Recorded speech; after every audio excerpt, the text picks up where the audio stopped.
신명기 25장에 심 벗기운 자 그리고 얼굴에 침을 뱉는다 이런 내용으로 여러분과 은혜를 나눠보도록 하겠습니다. 얼굴에 침을 뱉는다 이러면 굉장히 모욕스럽죠. 그리고 심 벗기는 이야기는 또 룻기 그 다음에 룻기에 가서 이 보아스하고 얘기를 하면서 룻을 취하면서 심 벗기운 자의 집 이야기가 나오죠. 신명기 25장 제일 많이 나오는 게 형제, 아내, 남편 이럽니다. 그 남편의 뭐 심 벗겼다 그리고 침을 뱉었다 이런 내용으로 나오죠. 그러니까 이 25장을 이해하려면 성경에서 얘기하는 형제가 무엇이고 아내가 무엇이고 남편이 무엇인가를 먼저 정리가 돼야 성경의 의미로 볼 수 있는 것이죠. 우리가 이제 한 이틀 지나면 명절이죠. 명절이어 갖고 형제 자매들 만나죠. 그런 형제 자매인지 성경에서 생각하는 형제인지 이런 부분을 일일이 한번 생각을 하고 이 문장을 봐야 심 벗기운 자가 무엇이고 얼굴에 침 뱉는 것이 무엇인지 그 의미를 찾아갈 수 있습니다. 형제, 아내, 남편 이런 의미로 보겠습니다. 이제 아내 얘기가 나옵니다. 이 아내를 여자라고 그래요. 지금 아내 이렇게 써 있는데 여자라는 내용도 기록되어져 있습니다. 그래서 그러나 그 사람이 만일 그 형제의 아내를 취하기를 즐겨하지 아니하거든 그 형제의 아내는 그 성문 장로들에게로 나아가서 말하기를 내 남편의 형제가 그 형제의 이름을 이스라엘 중에 잊기를 싫어하여 남편의 형제된 의무를 내게 행치 아니하나이다 할 것이요. 형제 아내, 형수, 제수씨 이렇게 생각할 수 있는데 성경에서는 그 의미를 얘기하는 것이 아닙니다. 그래서 성경에서 얘기하는 형제가 무엇인가서부터 한번 보도록 하겠습니다. 거룩하게 하시는 자와 거룩하게 함을 입은 자들이 다 하나에서 난지라. 그러므로 형제라 부르시기를 부끄러워 아니하시고 하나님은 거룩하시다 이렇게 생각하시면 됩니다. 하나에서 났다. 하나에서 낳은 사람들을 형제라고 성경에서는 이야기하고 있죠. 형제가 뭐냐? 에베소서 4장 5절과 4장 6절에 주도 하나요? 하나님도 하나다. 그러니까 하나에서 났다 그러면 4장 5절이나 4장 6절에서 주로부터 났느냐 하나님으로부터 나왔냐 이런 의미로 볼 수가 있겠죠. 그래서 하나에서 난 것이 태어난 것이 뭐 거룩하게 하신 자 하나에서 났다. 어느 하나가 무엇이냐 이거죠. 우리가 숫자 하나를 얘기하는 게 아니라 주도 하나요 하나님도 하나요 이러니까 그러면 하나에서 났다 그러면 주님으로부터 태어났느냐 하나님으로부터 태어났느냐 이렇게 볼 수 있는 것이죠. 근데 이 태어났다 이런 의미를 우리가 산부인과에서 태어나는 그런 이야기를 하는 것이 아니라 성경에서는 태어났다는 의미를 뭐라 그래요? 영접했다 이런 의미로 쓰고 있습니다. 그래서 요한복음 태어났다 이런 의미를 잘 생각하시려면 요한복음 1장 12절 13절을 잘 읽어보시면 됩니다. 영접하는 자 곧 그 이름을 믿는 자들에게는 하나님의 자녀가 되는 권세를 주셨으니 이는 혈통으로나 육정으로나 사람의 뜻으로 나지 아니하고 오직 하나님께로서 난 자들이니라. 하나님께로부터 난 자들이 어떤 자들이에요? 영접한 자라는 것이죠. 누구를 영접했어요? 주를 영접했다는 것이죠. 근데 지금 하나님도 하나요 이러면 하나에서 난 자들이다. 하나님께로부터 난 자들이 누구라고 그래요? 형제라고 그러는 것이죠. 누구를 영접했어요? 예수 그리스도를 영접을 해서 형제라는 뜻입니다. 그래서 우리가 성도들끼리 뭐예요? 특히 청년들이 주의 형제들 이렇게 얘기하죠. 예수 그리스도의 형제들. 왜? 예수님도 하나님의 아들이요. 예수 그리스도를 영접한 사람들도 하나님의 아들이라 그래서 주의 형제들. 사실은 누구의 형제예요? 하나님께로부터 태어난 하나로부터 태어난 주님의 형제. 주님을 영접한 사람들을 여러분이나 저나 다 형제라고 성경에서 지칭하는 것이죠. 우리가 산부인과에서 태어났을 때 가계 혈통, 부계 혈통 목의 혈통으로 얘기하는 그런 형제를 얘기하는 것이 아니라 예수 그리스도를 영접한 사람들을 다 형제라는 것이죠. 오늘 신명기 25장에 형제 아내 이럽니다. 아내라는 단어를 우리는 결혼을 해야지 아내라고 그러는데 여자와 아내를 분리해서 쓰고 있어요. 세상 논리로 얘기를 하면. 성경에서는 그렇지 않아요. 여자도 아내가 되고 아내도 여자가 됩니다. 그래서 그 의미도 신약에서 제가 좀 정리를 해보았습니다. 요한복음 8장에서 보면 지금 귀내라는 단어를 써요. 귀내라는 113의 이 귀내라는 단어를 여자로도 쓰기도 하고 아내로도 쓰기를 합니다. 여러분들이 보실 때 헬라어를 읽기가 불편하시면 그냥 숫자만 보시면 돼요. 113어. 여기서는 아내라고 표현하고 요한복음에서는 여자라고 표현하고 어린 양의 아내 이럽니다. 그리스도의 아내. 이 고린도후서 11장 2절. 내가 하나님의 열심으로 너희를 위하여 열심을 내노니 내가 너희를 정결한 처녀로 한 남편인 그리스도께 드리려고 중매함이로다. 남편의 형제 오늘 본문 봤죠? 예수 그리스도를 남편이라고 그러죠. 남편의 형제. 그러면 오늘 얘기하는 신명기 25장과 룻기의 이야기, 보아스의 이야기들이 왜 보아스가 그리스도의 혈통 안에 들어가 있는지 이런 부분들이 구원의 논법으로 보셔야 됩니다. 성경의 논법으로 보셔야지 아내, 이런 형제, 이런 의미들이 다 연결이 되는 것이죠. 그래서 침 뱉는 얘기, 신복 기운 자의 이야기도 이어져서 지금 우리가 세상에서 얘기하는 혈족 간의 형제 얘기가 아니라 혈족 간의 형수, 제수씨 얘기가 아니라 뭐요? 그리스도의 아내라 이런 의미로 구약적인 의미나 신약적인 의미. 그래서 아내의 의미, 여자의 의미를 보시면 창세기에서 부모를 떠나 아내와 둘이 합하여 이렇게 얘기합니다. 여기도 마찬가지예요. 여기서 아내 얘기할 때 귀내라는 단어를 씁니다. 한 육체가 된다. 아까 보신 것처럼 주도 하나요? 성령도 하나요? 한 육체요. 육체도 하나요. 몸도 하나요. 이렇게 씁니다. 그런 의미들이 다 담겨져 있는 것이죠. 그래서 아내의 형제 이런 부분들이 알아지셔야지 성경의 의미를 찾아가는 것이죠. 우리가 일반적으로 세상에서 결혼하는 결혼식의 의미를 얘기를 하는 것이 아니라 남편인 예수 그리스도를 만나는 결혼식, 구원의 의미를 성경은 표현하고 있는 것이죠. 그러면 우리가 결혼식장에 간 예수 그리스도 요한복음의 가나안 혼인 잔치도 달라지는 것이죠. 성경에서 얘기하는 결혼의 의미가 달라지는 것이죠. 남편인 그리스도를 만나는 정결한 처녀의 얘기, 영접하는 과정, 구원을 얻는 과정을 얘기하고 있는 것이죠. 정결한 처녀로 남편을 만난다. 신랑과 신부의 얘기. 정결한 처녀와 남편인 그리스도의 얘기. 신랑 신부의 음성을 듣는 이야기. 이런 내용들을 쭉 하는 것이죠. 백성을 모아 그 회를 거룩해 하고 장모를 모으며 소아와 젖 먹는 자를 모으며 신랑을 그 방에서 나오게 하며 신부도 그 골방에서 나오게 하고. 방에서 나온다 이런 의미로 받아들이면 안 됩니다. 신랑이신 예수 그리스도와 정결한 처녀인 신부가 방에서 나온다. 이 정결한 처녀가 남편인 그리스도께 신랑 신부가 됐다 그러면 구원을 얻었다. 그래서 나와서 무엇을 하느냐? 복음 전하는 내용으로 보셔야 됩니다. 그냥 신랑 신부, 그냥 예수 그리스도를 영접해서 신랑인 예수가 내 안에 있습니다. 저는 예수 그리스도의 신부입니다. 이렇게 얘기하는 것은 어렸을 때 얘기죠. 이 어렸을 때 크면 뭐예요? 성장하는 것이죠. 성장하면 가정을 꾸리는 것하고 같습니다. 복음을 전하는 것이 곧 가정을 꾸려서 자녀를 낳는 이야기하고 같은 얘기죠.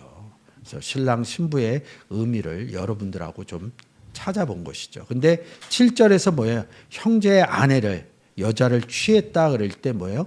이 단어가 라카흐라는 단어입니다. 이 라카흐라는 단어를 잘 보시면 신약에 이 단어와 같아요. 지금 보시는 게 3947 라카우인데 제가 영접하다 뒷부분에 가서 설명을 드리겠습니다. 아까 보신 것처럼 영접하다 할 때 우리가 제일 많이 쓰는 구절이 뭐예요? 요한복음 1장 12절이죠. 영접하는 자, 그 이름을 믿는 자들을 얘기를 하는 것이죠. 람바노했다. 같은 의미입니다. 히엘 사전, 헤리 사전이죠. 그래서 영접했다 이런 의미입니다. 이 라카으라는 단어도 굉장히 많이 기록되어져 있는데 영접의 의미가 있는 것이죠. 구약에 한 1000회 정도 기록되어져 있습니다. 시편 49편입니다. 하나님을 나를 영접하시리니 이러므로 내 영혼을 음부의 권세에서 구속하시리로다. 셀라. 요한복음 1장 12절에서 우리는 영접하는 자 그러면 우리는 바로 합니다. 예수 그리스도죠. 그죠? 근데 성경에서는 지금 여기서 하나님이 나를 영접하시리니 이럽니다. 여기다 그냥 요한복음 10장 30절의 의미만 집어넣으면 아버지와 나는 하나다. 예수 그리스도를 영접하는 것이 하나님을 영접하는 것이다. 이 의미로. 그래서 구약에서는 하나님을 영접한다. 주를 영접한다. 이런 의미로 쓰지는 않은 것이죠. 그런데 시편 73편에서는 주의 교훈으로 나를 인도하시고 후에는 영광으로 나를 영접하시리니 주를 영접한다는 것이죠. 라카흐했다는 것이죠.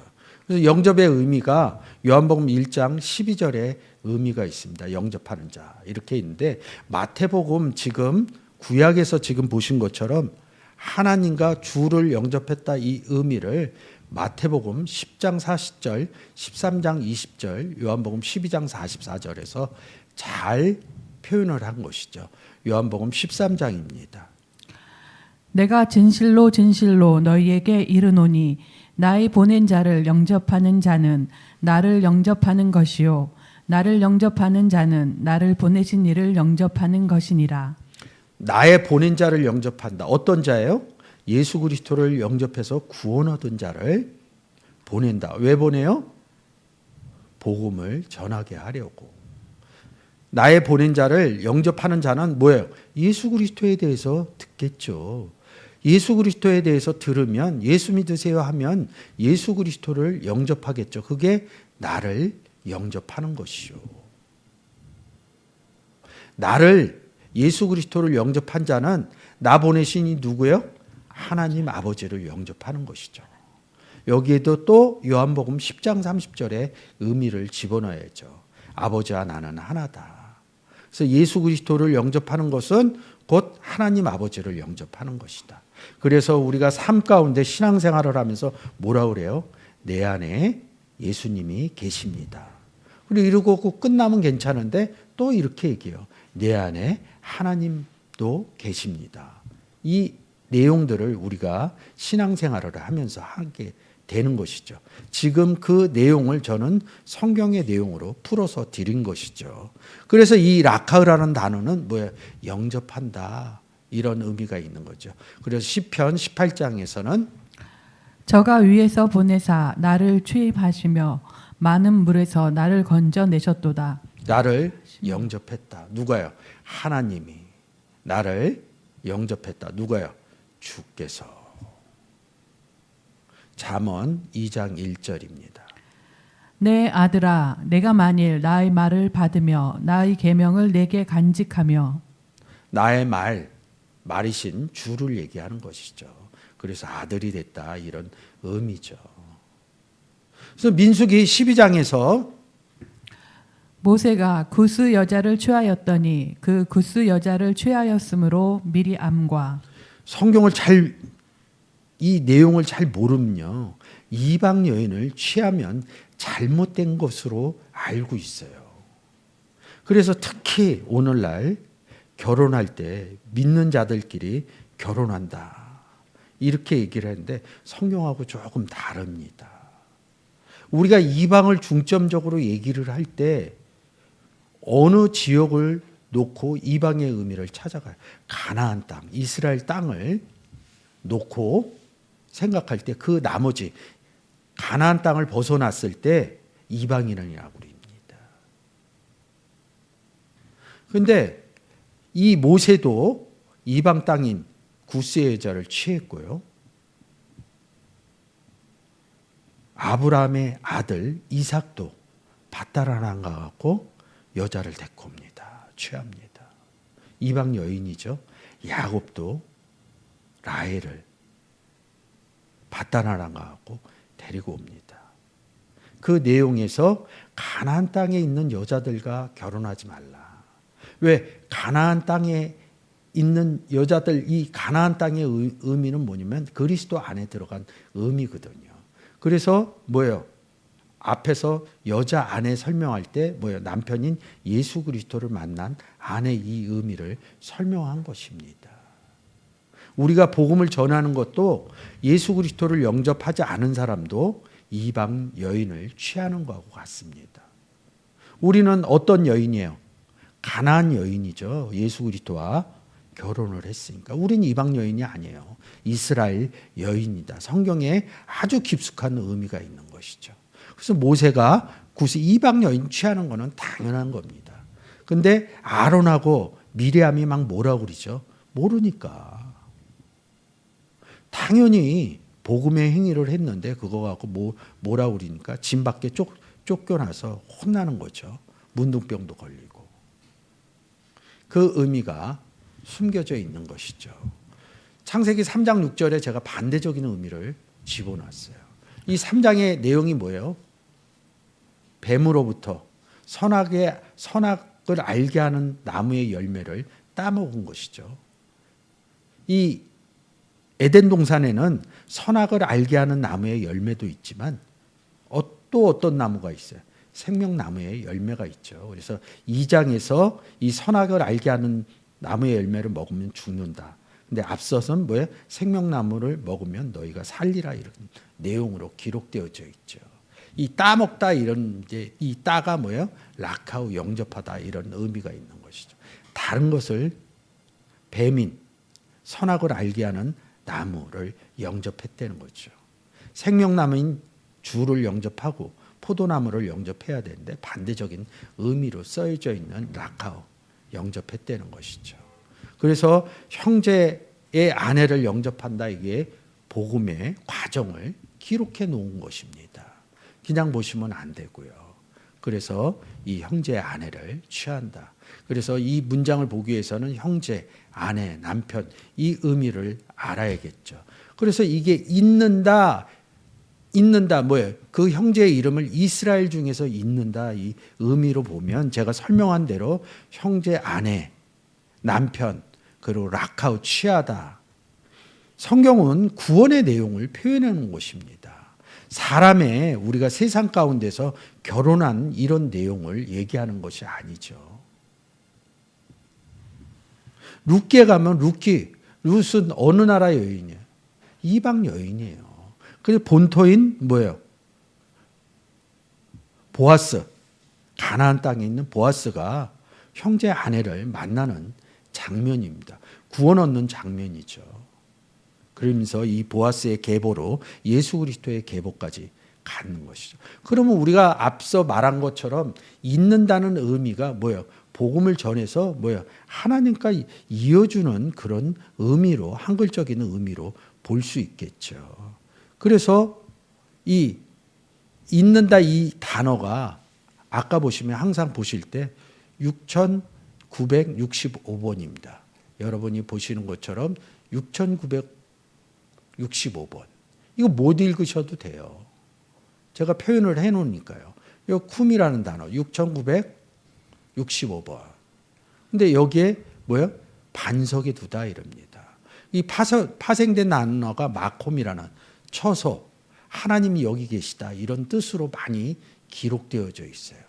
그래서 이 부분을 제가 이 단어 전체를 다 가봅니다. 이렇게 여러분들한테 보여드릴 때는 이 단어의 부분들을 다 가봅니다. 그래서 쿰이라는 단어에서 제가 추출해 온 것이죠. 이 단어 또한 뭐예요? 구약에서 한 627회 정도가 기록이 되어져 있습니다. 시편 40편 2절입니다. 나를 기가 막힐 웅덩이와 웅덩이와 수렁에서 끌어올리시고 내 발을 반석 위에 두사 내 걸음을 경고케 하셨도다. 그 뒷부분에 읽으시면 뭐야? 회막을 세우고 성막을 세우고 이른다. 성전 세웠다는 얘기죠. 신약으로 가면. 근데 우리가 성경을 보면서 주의해야 될 부분들이 있어요. 어떤 부분이냐? 구약 신약을 굳이 나눠요. 근데 성경은 한 권의 책이에요. 66권이고 구약은 39권, 신약은 27권. 어렸을 때 배울 때 저도 그렇게 배웠습니다. 3927 해갖고 66권 이러면서 굳이 나눠요. 근데 성경이 깨달아지면 성경은 한 권의 책이다, 구원의 책이다 이런 논리로 가게 됩니다. 그래서 구약의 내용을 신약에서 표현을 해주고 신약에서 내용을 구약에서 표현해 줍니다. 이 반석 얘기 많이 나오죠. 모세가 호렙산 가갖고 반석을 쳐서 물이 나오는 얘기도 하고. 근데 이 반석을 신약에서 정리해요. 고린도전서 10장 4절에 뭐예요? 다 같은 신령한 음료를 마셨으니 이릅니다. 출애굽하면서 반석에서 물 마신 거 얘기하는 것이거든요. 이는 저희를 따르는 신령한 반석으로부터. 근데 신령한 반석 이렇게 얘기해요. 근데 고린도전서 10장 4절에 저희를 따르는 구약의 백성을 따랐다는 겁니다. 따랐어요? 같이 갔어요. 따르다는 의미는 같이 간다는 의미고 따라간다는 뭐예요? 함께 있다는 의미로도 해석할 수 있죠. 성경의 의미를 모르면 그냥 순차적인 의미만 풀었습니다. 따라갔다. 함께 있다로 못 보는 것이죠. 저희를 따르는 신령한 반석으로부터 마셨음에 그리고 이 반석이 무언가를 얘기를 하죠. 그 반석은 그리스도다. 반석으로부터, 반석인 그리스도로부터 물이 났다. 이게 이해가 되나요? 그리스도로부터 물이 나왔다. 근데 요한복음 7장 38절에 뭐예요? 내 배에 생수의 강이 있다. 이런 구절과 같이 같은 선상에서 보면 반석에서 물 나오는 거는 간단하죠. 이런 부분들이 달라지는 거죠. 반석 위에 나를 뒀다. 그리스도 위에 나를 뒀다. 그리스도와 함께 있다 이런 의미겠죠. 그 단어가 쿰이라는 단어라는 거죠. 그러니까 이어주려면 뭐가 있어야 돼? 반석이신 그리스도가 있어야지 이어져요. 그래서 형제, 자매, 남편 이 의미를 먼저 설명을 한 겁니다. 형제가 누구라고요? 하나의 근원으로부터입니다. 주도 하나요? 하나님도 하나요. 그래서 영접을 해서 하나이신 예수 그리스도를 영접해서 누구에게나 나요? 요한복음 1장 13절에 하나님께로부터 난 자다. 하나님도 하나로부터 났다. 다시 히브리서 2장 11절의 내용으로 가면 하나이신 하나님께로부터 난 자들이 뭐예요? 형제다. 형제가 되려면 또 어떻게 해요? 하나이신 주를 영접해야 된다. 성경은 이걸 계속 도릅니다. 두었다 이럽니다. 두어야지 어떻게 돼요? 예수 그리스도를 우리 마음 가운데 둬야 어떻게 돼요? 예수 그리스도를 뒀다 그랬는데 성경에서는 하나님과 예수 그리스도를 계시록에서 성전이라고 그럽니다. 그리고 요한복음 2장에서 뭐라고 그래요? 예수 그리스도의 육체를 성전이다. 그래서 우리가 예수 그리스도를 영접하면 하나님이 고린도전서에서 너희가 하나님의 성전인 줄 알지 못하느냐. 우리가 성전이 되는 것이죠. 누굴 둬서? 예수 그리스도를 둬서. 그래서 이 쿰이라는 단어를 통해서 뭐예요? 회막을 세우고 성막을 세우리라. 언약이신 예수 그리스도 쿰을 통해서 세운다. 이 의미가 달라지는 것이죠. 그래서 욥기서 22장입니다. 네가 무엇을 경영하면 이루어질 것이요 내 길에 빛이 비추리라. 사람들은 욥기서를 이 구절을 읽으면서 경영하면 그러면 나의 세상 삶의 경영, 나의 일의 경영 이렇게 합니다. 성경은 일이 딱 하나뿐이 없어요. 예수 그리스도께서도 2000년 전 그랬듯이 12제자도 그랬듯이 성경을 많이 기록해 놓은 사도 바울도 그랬듯이 한 가지 일만 했어요. 한 가지 일만 경영을 했어요. 예수 그리스도는 가나안 땅에서만 했지만 사도 바울은 어디요? 유럽 전체를 다니면서 일을 합니다.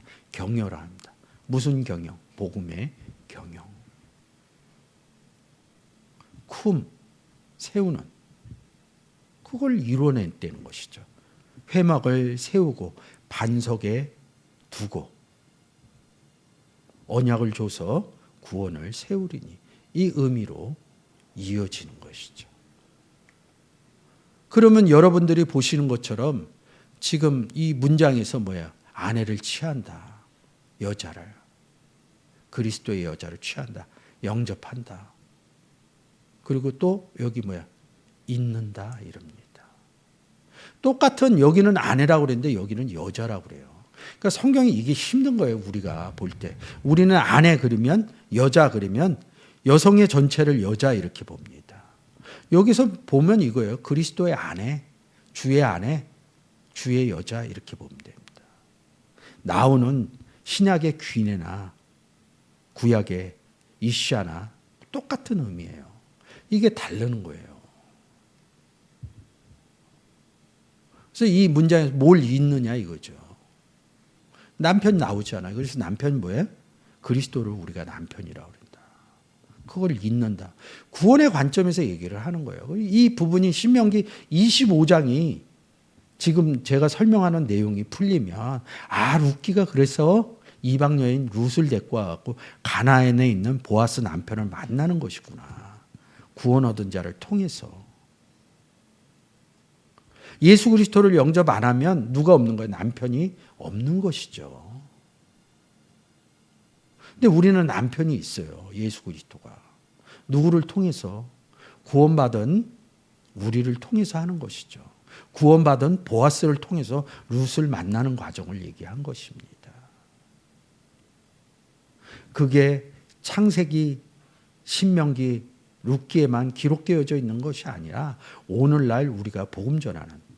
근데 이 8절서부터는 이런 일을 해야 되는데 하지 않는 형제에 대해서 얘기를 하는 겁니다. 8절.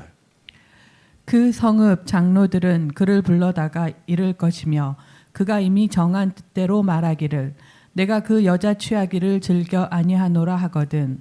그 여자를 아내, 형제의 아내를 취하기를 즐겨하지 않는다. 그래서 보아스가 먼저 룻을 데리고 가는 게 아니라 그 남편 말론의 친척들에게 먼저 얘기했는데 그들이 뭐예요? 룻을 취하지 않으니까 보아스가 취하는 것이죠. 제가 룻기 다 설명해 드리는 거예요. 이 8절 하나로. 앞에서는 취해야 된다 이런 얘기를 하는 거고 8절에서는 8, 9절에서는 뭐예요? 취하지 않는 복음을 전하지 않는 의미를 얘기하고 있는 것입니다. 9절. 그 형제의 아내가 장로들 앞에서 그에게 나아가서 그의 발에서 신을 벗기고 그 얼굴에 침을 뱉으며 이르기를 그 형제의 집 세우기를 즐겨 아니하는 자에게는 이같이 할 것이라 할 것이며. 룻기에 가면 그냥 신을 벗기고 썼습니다. 근데 이 신명기 25장에서는 뭐예요? 발에 신을 벗기고 이럽니다. 이 단어가 나알이라는 단어입니다. 이 문장에서 신 먼저 보면 돼요. 그리고 제가 오늘 본문이죠. 그 얼굴에 침 보면 됩니다. 자 보세요. 얼굴 있고 여기 신 있죠. 발은 어디에 있어요? 몸에 있죠. 얼굴은 어디에 있어요? 몸에 있죠. 그 의미를 정확하게 성경은 발을 얘기하든 얼굴을 얘기하든 몸을 얘기한다. 이 의미를 가지고 가야 성경이 하나님 은혜로 열립니다. 신으로 잡고 얼굴로 잡고 그러면 일부분뿐이 보질 못해요. 그래서 신 얘기가 많이 나오죠. 그래서 이 나알이라는 신 여러분들이 잘 아시죠? 출애굽기 3장. 하나님이 가라사대 이리로 가까이 하지 말라. 너의 선 곳은 거룩한 땅이니 내 발에서 신을 벗으라. 떨기나무 얘기죠. 모세한테 신을 벗어라 이럽니다. 신명기 29장입니다. 주께서 40년 동안 너희를 인도하여 광야를 통행케 하셨거니와 너의 몸이 너의 몸에 옷이 낡지 아니하였고 너희 발에 신이 헤어지지 아니하였으며 헤어지나 낡아지나 몸의 옷 발의 신 이럽니다. 다 몸 얘기하는 거예요. 뒷부분 가서 신을 설명드릴 것입니다. 여호수아서 5장입니다. 여호와의 군대 장관이 여호수아에게 이르되 내 발에서 신을 벗으라 내가 선 곳은 거룩하니라 여호수아가 그대로 행하니라. 모세하고 같은 얘기죠. 신을 벗으라. 신 벗기운 자. 이 의미로 보시면 좋을 것 같습니다. 이게 이 단어가 딱 두 단어만 연결되어 있어요. 그래서 이 구원하고 신하고 이 의미 할라치하고 이 의미 구원했다, 벗기우다, 신을 벗겼는데 구원했다 이런 뜻입니다. 이걸 연결해서 설명하면 좀 힘들 것 같으니까 신을 벗기다, 할라치했다, 구원의 의미가 있는 것이죠. 그래서 이 의미를 보시면 좋을 것 같아요. 신.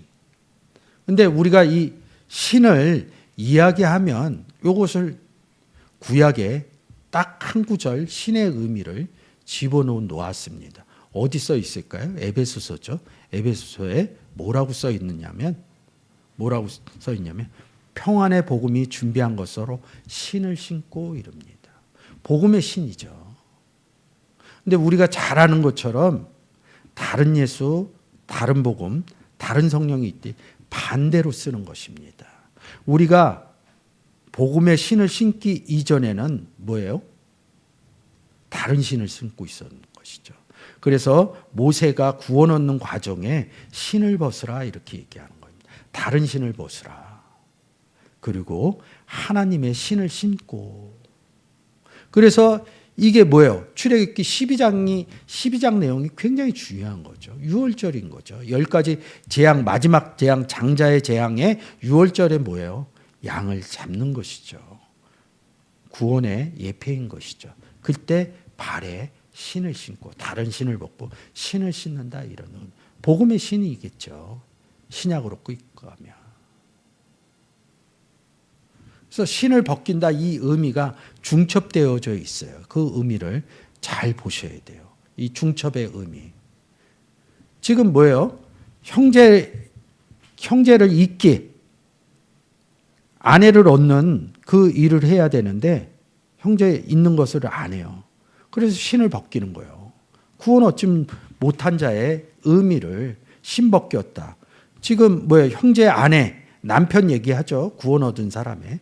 그런 사람들은 뭐예요? 복음에 하나님의 몸에 맞는 신을 신고 있는 것입니다. 너 형제 아내를 복음을 안 전하면 그 신 벗기운다 이런 뜻입니다. 구원이 없어진다 이런 의미로 중첩되어서 쓰여지는 것입니다. 그래서 여기서 신을 신고 이릅니다. 신명기 29장 5절. 주께서 40년 동안 너희를 인도하여 광야를 통행케 하셨거니와 너희 몸의 옷이 낡지 아니하였고 너희 발의 신이 헤어지지 아니하였으며. 신이 없어지지 않는다 이런 뜻입니다. 이게 쉽지는 않아요. 제가 열심히 설명을 드리는데 그 의미가 잘 전달될지 모르겠습니다. 신명기. 그래서 뭐예요? 이스라엘 중에서 그 이름을 신 벗기운 자. 이런 자들은 뭐야? 형제 아내를 취하지 않거든요. 복음을 안 전했기 때문에 너 신 벗기운 자다. 너 구원 얻지 못한 자다. 구원 얻으면 어떻게 해요? 제자들이 복음의 신을 신고 복음 전하는 것이죠. 형제 아내를 잇는 것이죠. 사도 바울도 그런 것이죠. 형제 아내를 취하지 않는 룻기 부분도 그렇고요. 그러니까 이 부분은 다른 예수, 다른 복음, 다른 성령의 의미를 알아야 이 신 벗고 신고의 의미를 찾아갈 수 있습니다. 그래서 신을 벗기운다. 다른 신을 벗겼을 때 구원한다. 할라치의 이 단어를 쓴 겁니다. 벗기운다 이런 뜻이. 그 의미로 보시면 될 것 같습니다. 그래서 복음의 신 이 부분이 생각나야 이 신 벗기 왜 쓸데없이 뭐 그 신 신은 사람 신 벗겨갖고 뭐 하려고요. 그러니까 이 부분도 성경에서 출발하면서 복음의 신의 의미, 구원의 의미를 생각지 못하니까 이 신 벗는 이야기를 모르는 것이죠. 그러니까 신 벗기운다. 너 복음 전해야 된다 이런 의미겠죠. 그래서 신을 벗기고 이럽니다. 8절이 뭐예요? 형제 아내를 취하기를 좋아하지 않으니까. 신을 벗기고 그 얼굴에 침을 뱉고 이릅니다. 침을 뱉는다 이러니까 굉장히 안 좋죠. 침을 뱉는다. 죄송합니다. 이거보다 제가 준비한 게 형제인가 뭐야 앞에서는 아내를 취한다 그리고 뭐예요? 여기선 형제의 집을 세우기를 즐겨하지 않는다. 어떤 자들이? 아내를 취하지 않는 자들이. 위에서는 아내 얘기하고 이 형제의 집, 이 집이 뭐야? 바이트입니다. 이 바이트라는 단어, 뭐 이 내용은 제가 많이 했어요. 근데 이 바이트라는 내용은 뭐라 그래요? 이 바이트 제가 여호와의 전, 여호와의 건축한 전. 왕상 6장에 뭐예요? 솔로몬이 성전 건축하는 얘기죠. 성전을 세우기를 즐겨하지 않는다. 이 성전을 우리가 건물 성전으로 이렇게 보는데 신약에 와서는 그 의미를 바꾸죠. 계시록 21장에서 하나님과 어린 양이 성전된다. 한 번 더 말씀드리지만 요한복음 2장에서는 자기 육체를 예수 그리스도께서 성전이라고 그랬고요. 그래서 우리가 예수 그리스도 안에 들어간 것이 곧 어디 안에 들어간 거예요? 성전 안에 들어간 것이죠. 그래서 하나님이 우리를 예수 그리스도를 영접한 사람들이 뭐라고 그래요? 저희들을 하나님의 성전인지 알지 못하느냐. 그러면 우리가 복음을 전해서 뭐예요? 예수 그리스도를 영접시키면 뭐예요? 성전을 세우는 것이죠. 그게 오늘날 이 문장에서 뭐예요? 형제의 집을 세우는 것입니다. 성경은 복음 전하는 내용들을 다 기록해 놓은 것이죠. 7절, 8절에서는 뭐예요? 형제의 아내. 그 의미가 잘 안 되면 앞으로 가서 다시 들으면 됩니다. 아내를 얻는 것이나 형제의 집을 세우는 것이나 같은 의미라는 것이죠. 그래서 집의 의미를 세우기 즐겨하지 아니한다. 복음을 안 전한다 이런 뜻입니다. 그래서 바이트의 의미. 그 얼굴에 침을 뱉으며 이릅니다. 야라크란 단어입니다. 침을 뱉다. 우리가 침을 뱉는다 그러면 제가 이거 인터넷에서 침을 뱉는다 이 의미를 정리해서 온 것입니다. 침을 뱉는다. 보시는 것처럼 제일 먼저 생각나는 게 뭐예요? 모욕이죠. 비하하는 거죠. 사람 얼굴에 침 뱉는 게. 그럼 성경에 침 뱉는 얘기. 그러면 형제의 집을 세우지 않고 형제 아내를 취하지 영접시키지 않으면 침을 모욕 주려고 그럽니까? 그럼 우리 복음 안 전하면 제가 설명한 대로 가서 얼굴에 침 뱉어야 됩니까? 성경이 그런 얘기 모욕 주고 그러면 침을 뱉으면 어떻게 돼요? 세상은 관계 파괴돼요. 욕하는 것보다 더 심한 얘기입니다. 얼굴에 침 뱉는 게. 관계가 아주 파괴된다 그럽니다. 그리고 얼굴에 침 뱉는 얘기는 사회적으로 굉장히 지탄받아요. 물리적인 행위는 크지 않아요. 근데 물리적인 행위보다 더한 아주 그런 현상이 일어나는 것이죠. 그래서 법적인 거로 모욕죄, 성경을 이런 의미로 보면 안 된다는 뜻에서 이 의미를 가지고 온 것입니다. 그래서 침뱉다 야라크의 의미, 재밌는 것은 푸른 채소 이런 의미도 나옵니다. 제가 이 야라크의 의미를 성경적인 의미로 해석을 해드리면 왜 푸른 채소를 썼는지 이런 의미들이 다 해석이 되는 것이죠. 침을 뱉는다 이런 의미가 본문의 야라크의 의미도 있지만 라카크의 의미도 있습니다.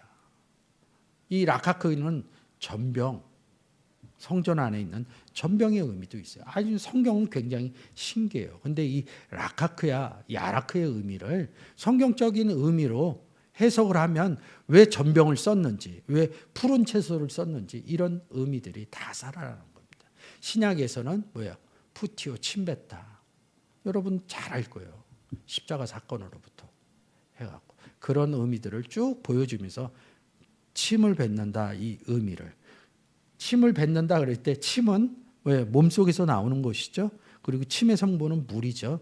이런 의미를 중심적으로 갖고 있어야 이런 내용들이 풀리게 됩니다. 지금 침 뱉는다. 신명기 이 아라크죠. 딱 두 구절만 써 있어요. 민수기 12장 14절. 여호와께서 모세에게 이르시되 그의 아비가 그의 얼굴에 침을 뱉었을지라도 그가 7일간 부끄러워하지 않겠느냐. 그런즉 그를 진 밖에 7일을 가두고 그 후에 들어오게 할지니라. 이거 누구 얘기예요? 미리암 얘기예요. 그래서 침 뱉으면 지난주 했죠. 라카크 침 뱉다. 뭐야? 레위기 15장이죠. 유출병 있는 자가 정한 자에게 침 뱉으면이랍니다. 침 뱉다. 주로 얼굴에 뱉어요. 주로. 그래서 이 내용에서 보면 이게 잘 풀리질 않아요. 근데 여기서 잘 잡아줬어요. 유출병 있는 자가 정한 자. 그럼 이 유출병 지난주에 했죠. 이 유출병이 뭐라고 그랬어요? 피가 빠져나가는 이 의미도 있지만 여기 정한 자의 반대겠죠. 죄 있는 자가, 부정한 자가, 죄 있는 자가 정한 자에게. 신약에서 어떤 현상이, 이런 현상이 어떻게 일어나요? 예수 그리스도 십자가에 갔는데 침 뱉죠. 유대인과 바리새인과. 예수 그리스도는 정한 자예요. 그러면 침 뱉은 유대인, 바리새인, 서기관은 뭐예요? 유출병 있는 부정한 자, 죄 있는 자들이라는 것이죠. 아주 성경을 보는 중요한 내용 중에 하나라고 봅니다. 그래서 이 라카크라는 야레크라는 단어를 제가 시일사전으로 바꿨어요. 그래서 지금 이런 단어들이 나오는 것입니다. 아까 보신 것처럼 이 단어에서 나오는 거죠. 푸티오, 엠푸티오. 그대로 나오잖아요. 이런 의미들이. 그래서 성경에서 이런 의미, 70인령 바뀐 의미도 알아두시면 좋을 것 같습니다. 그래서 이 단어로 바꿔요. 지금 70인령 히엘사전이 뭐예요? 베레시트 바라 엘로힘 이럽니다. 엔 아르케 에이포이 이센 이럽니다. 시브리어를 헬라어로 바꾼 거죠. 70인역 이렇게 얘기를 합니다. 그래서 침 뱉다 이런 얘기죠. 이 침 뱉는 얘기죠. 여러분들이 잘 아는 얘기예요. 마가복음 7장 33절. 예수께서 그 사람을 따로 데리고 무리를 떠나사 손가락을 그의 양 귀에 놓고 침뱉아 그의 혀에 손을 대시며. 침을 뱉었어요. 지금 제가 마가복음 7장의 내용들을 썼습니다. 왜 침뱉아 그의 손을 대시고 이럽니다. 양귀에 놓고 말을 더듬어서. 그러니까 말 더듬는다 그러니까 벙어리 이렇게 생각을 합니다. 성경에 써진 내용들이 누구에 대해서 얘기하는 거예요? 하나님과 예수 그리스도에 대해서. 그럼 말하면 성경의 내용에서 말하면 누구에 대해서? 하나님과 예수 그리스도에 대해서. 하나님과 예수 그리스도를 얘기할 수 없는 상태, 구원 얻지 못한 상태를 성경에선 말 더듬는 자. 그래서 예수 그리스도가 이 사람에게 귀머거리에게 침을 뱉어서. 침 뭐예요? 안에서 물 나오는 것이죠. 예수 그리스도 안에 뭐가 있어요? 생수의 강이 있어서. 그래서 이 사람이 어떻게 됐다는 거예요? 구원 얻었다는 것입니다. 마가복음 8장 23절. 예수께서 소경의 손을 붙드시고 마을 밖으로 데리고 나가사 눈에 침을 뱉으시며 그에게 안수하시고 무엇이 보이느냐 물으시니. 소경이 눈 뜨는 것이죠. 요한복음 9장 6장도 마찬가지죠. 처음부터 매경, 메인 하나. 눈이 보이지 않으면 뭐예요? 우리는 그냥 장님이다 이럽니다. 성경에서 보지 못한다 이런 의미는 뭐냐면 하나님을 못 본다 이런 의미입니다. 침을 뱉었다 이 아까 내용처럼 신을 벗는다 이런 역설적인 두 가지의 의미로 기록되어져 있어요. 근데 지금 제가 설명드리는 것은 소경이 보지 못한다 이런 의미에서 침을 뱉었다 이 의미로 접근을 해야지 보여지는 것이죠. 그래서 보지 못한다 이 의미가 뭐예요? 마태복음과 시브리서입니다. 마음이 청결한 자는 복이 있나니 저희가 하나님을 볼 것이며 모든 사람으로 더불어 화평하게 함과 거룩함을 쫓으라. 이것이 없이는 아무도 주를 보지 못하리라. 이 두 구절은 뭐예요? 구원 얻으면 하나님을 본다는 것이죠. 주를 본다는 것이죠. 장님이 소경이 아니라는 뜻이겠죠. 그래서 제가 본다 이런 의미를 계속 기록해야 돼요. 아버지를 본 자가 있다는 것이 아니라 뭐요? 하나님께로 온 자만이 보았다는 것이죠. 하나님께로부터 태어난 형제만이 아버지를 보았다. 본다 이런 의미겠죠. 그래서 욥기서 42장에 욥이 굉장히 고난을 겪고 나서 뭐래요? 귀로만 듣던 하나님을 주를 눈으로 배웁니다. 이런 의미를 기록해 놓은 것이죠. 지금 이 의미도 보았다 이런 의미. 여러분들이 캡처했다, 본다 이런 의미로 보시면 좋을 것 같습니다. 아주 성경에서 굉장히 중요한 구절이죠. 특히 단어를 볼 때 앞에서 신 얘기할 때 신 벗기운 자 할 때도 다른 신을 신고 있다는 거죠. 다른 신을 신고 있었기 때문에 여호수아 모세에게 신을 벗으라 거룩한 땅에 들어오길 다른 신을 벗으라는 것이죠. 근데 들어갔더니 하나님이 어떤 신을 신겨줘요? 아까 에베소서에서 본 평안의 복음의 신을 신겨주는 것이죠. 그래서 다른 예수, 다른 성령, 다른 복음 이 구절은 우리에게 성경에 있어서 성경을 보는 창 중에 한 것이죠. 그래서 예수 그리스도가 침 뱉는 것이 있고요. 그럼 다른 사람이 침 뱉는 얘기도 있겠죠. 그래서 예수 그리스도가 유대인들이 바리새인과 서기관들이 예수의 얼굴에 침을 뱉으며 그에게 침을 뱉고 침 뱉는 얘기가 있는 거예요. 다른 침을 뱉는 것이죠. 예수 그리스도의 침을 생수의 강물에 물을 뱉는 것이 아니라 침을 뱉는다. 신 벗기운 자의 집, 그 얼굴에 침을 뱉는 자. 이스라엘 중에 그 이름을 신 벗기운 자의 이 집이라 칭할 것이라는 것이죠. 신 벗기운 자의 집은 어떤 집이에요? 남편의 형제된 의미, 아내를 즐겨 취하지 않는 자들. 그리고 형제의 집, 베이트를 세우지 않는 자들을 얘기하는 것이죠. 그 여자를 취하는 것을 즐겨하지 않는 자, 형제의 집을 세우기를 즐겨하지 않는 자에게 침을 뱉는다는 것이죠. 구원의 이야기를 해주는 것이죠. 예수 그리스도가 장님에게 침 뱉듯이 너는 신발이 벗겨져 있으니까 구원의 상태에서 밖에 나가 있으니까 얼굴에 형제들이 침을 뱉어주는 그런 모욕적인 얘기가 아니라 구원의 과정을 얘기하는 것이죠. 여러 가지 의미로 해석할 수 있는 것이죠. 우리가 얘기하는 신발을 벗기고 모욕을 주는 침 뱉는 얘기가 아니라 구원의 과정을 얘기해 놓는 것이죠. 그래서 신의 의미도 찾아야 되고요. 침의 의미, 얼굴의 의미, 그 의미를 몸의 의미로 바꿔서 여러분들이 생각하셔야 오늘 신명기 25장의 의미가 잘 이어지리라 보고 있습니다. 또 오늘이 지나면 고유의 명절인 설날이죠. 가족들하고 많이 만나게 됩니다. 그 중에 예수 그리스도를 아직 못 만나신 분, 복음의 신을 신지 못하신 분, 예수 그리스도의 침을 발리우지 못하신 분들이 있다 그러면 여러분들이 그들에게 신을 신겨주고 예수 그리스도의 생수의 강물을 흘려드리는 아주 하나님이 즐거워하시는 명절이 되셨으면 좋겠습니다.